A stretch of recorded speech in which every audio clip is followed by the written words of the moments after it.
Good evening, ladies and gentlemen, and welcome to the Arts Broadcast. Today we have Natalia Patron, Gira Lozada, Ivana Rosales, Camila Benitez, and me, Sofia Beltran.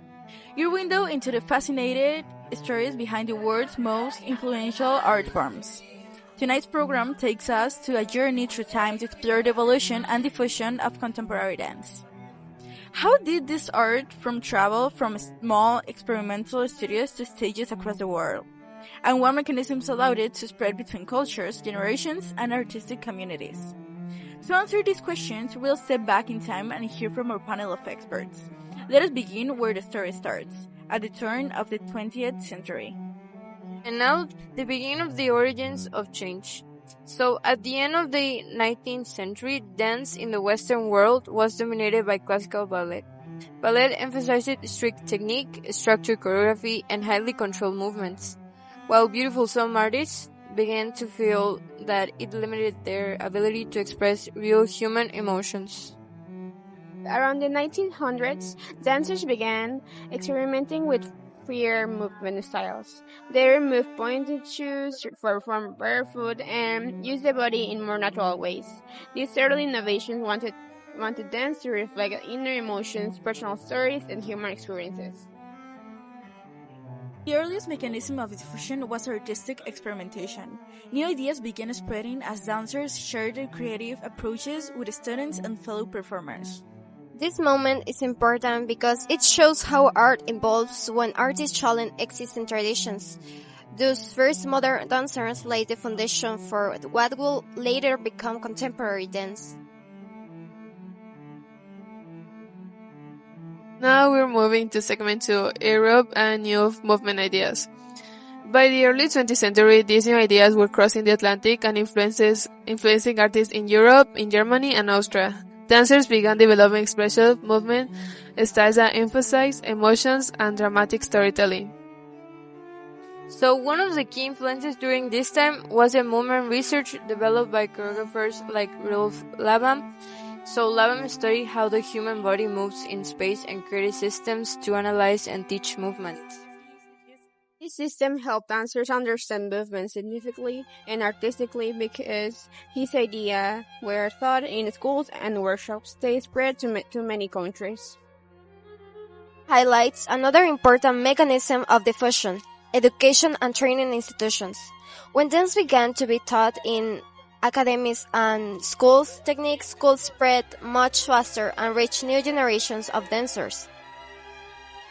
Now we move to the mid-20th century, a time when the world was rapidly changing. After World War II, international travel increased and cultural exchange expanded. Dance companies began touring internationally, performing for audiences in different countries and introducing new styles of movement. So this meant that dancers in different regions could observe, learn, and adapt new techniques. Contemporary dance began blending with local traditions, music, and cultural themes. Countries' choreographers combined modern dance with regional artistic influences. The result was growing diversity of styles and reflected both global trends and local identities.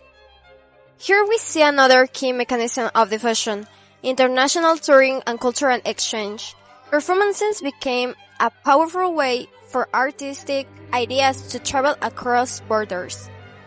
So, during the revolution in the 1960s, contemporary dance experienced one of its most radical transformations. A group of experimental artists in New York formed the collective known as Judson Dance Theater. Their performances challenged traditional ideas about what dance could be. Instead of elegant choreographies, they used everyday movements like walking, standing, or simple gestures. The audiences at the time, this was shocking. Also opened new creative possibilities. Artists collaborated with musicians, visual artists, and filmmakers. This interdisciplinary experimentation helped contemporary dance evolve into a more flexible and innovative art form. So the mechanism of diffusion here was artistic collaboration and collective experimentation. When artists work across disciplines, new ideas spread quickly and inspire others. Now we arrive in the 21st century, the digital age. Today, contemporary dance spreads faster than ever thanks to technology. Performance can be recorded and shared instantly with audiences around the world. Platforms such as online video, social media, and international festivals allow choreographers to present their work to global audiences without needing traditional theaters. This means the newest mechanism of diffusion is digital media. Dancers can learn choreography online, collaborate across continents, and influence each other in ways that were impossible a century ago. So, what began as a rebellion against ballet has now become a worldwide artistic language. In conclusion, from experimental studios to international stages, contemporary dance has traveled a remarkable journey. Its evolution shows how art forms grow through creativity, education, and cultural exchange. Each generation of dancers adds new movements, ideas, and perspectives. And through mechanisms such as schools, touring companies, artistic collaboration, and digital media, these ideas continue to spread across the globe. Thank you for joining us tonight on the Arts Broadcast. Until next time, remember that art, like dance, is always emotion.